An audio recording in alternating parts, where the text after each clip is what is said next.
Hello friends, आपका royal सिक्खू YouTube channel में आपका स्वागत है। आज मैं फिर से आपके लिए एक नई कहानी लेकर आई हूँ। कहानी है बड़े से बड़ा नास्तिक हो जाएगा आस्तिक। बहुत से लोग नास्तिक होते हैं, लेकिन फिर उनके साथ ऐसा कुछ होता है कि वे भगवान पर विश्वास करने लग जाते हैं। आइए सुनते हैं ऐसी ही कहानी।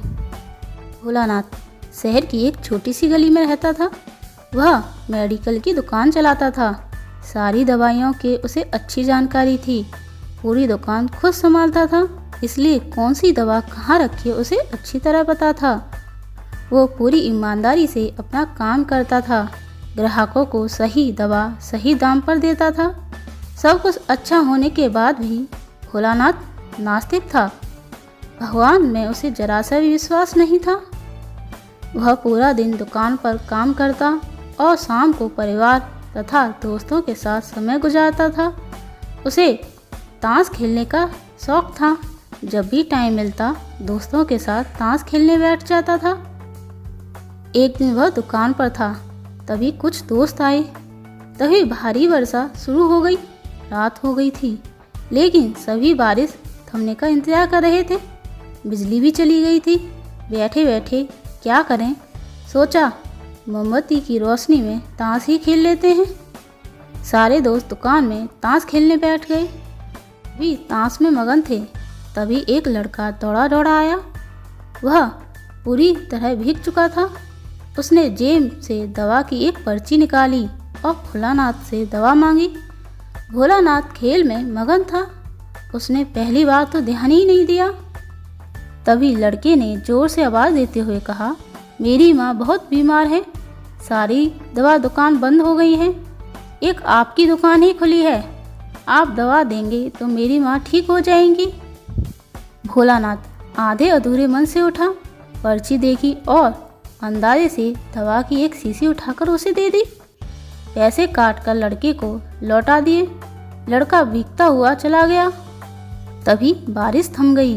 भोलानाथ के दोस्त चले गए और भोलानाथ भी दुकान बंद करने लगा। तभी उसे ध्यान आया कि रोशनी कम होने के कारण उसने गलती से लड़के को चूहे मारने वाली शीशी की दवा दे दी। भोलानाथ के हाथ पांव फूल गए। उसका दिल जोर जोर से धड़कने लगा। उसकी 10 साल की नेकी पर मानो जैसे ग्रहण लग गया।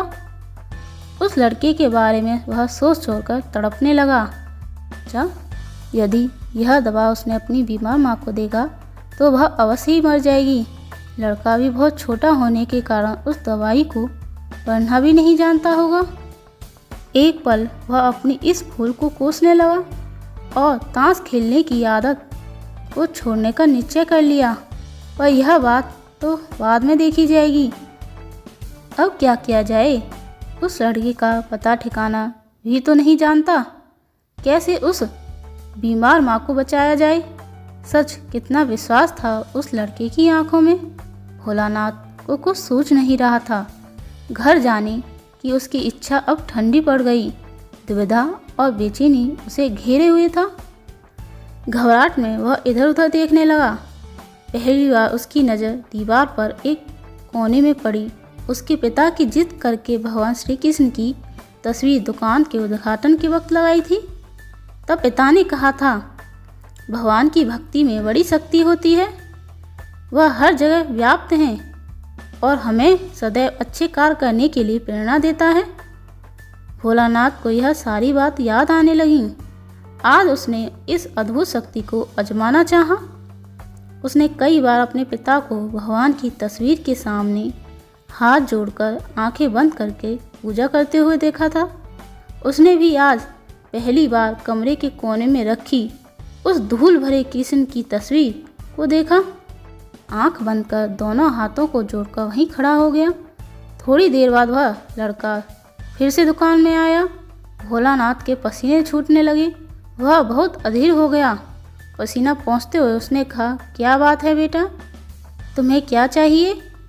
लड़के की आंखों में पानी छलकने लगा। उसने रुकते रुकते कहा, बाबूजी, बाबूजी, माँ को बचाने के लिए मैं दवाई की शीशी लिए भागा जा रहा था। घर के करीब भी पहुँच गया था। बारिश की वजह से आंगन में पानी भरा था और मैं फिसल गया। दवाई की शीशी गिरकर टूट गई।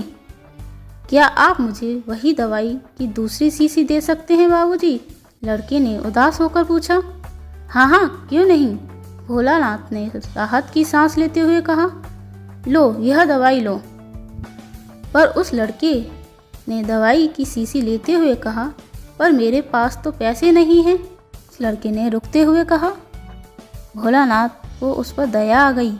कोई बात नहीं, तुम यह दवाई ले जाओ और अपनी माँ को बचाओ। जाओ, जल्दी करो। और हाँ, अब की बार जरा संभल के जाना। लड़का, अच्छा बाबूजी, खुशी से चल पड़ा। अब भोलानाथ की जान में जान आई। भगवान को धन्यवाद देता हुआ अपने हाथों से उस धूल भरी तस्वीर को लेकर अपनी छाती से पोंछने लगा और अपने सीने से लगा लिया। राधे राधे, राधे राधे। आपको हमारी कहानी कैसी लगी कमेंट करके बताएं और ऐसी कहानी सुनने के लिए मेरे चैनल को सब्सक्राइब करें। Thank you.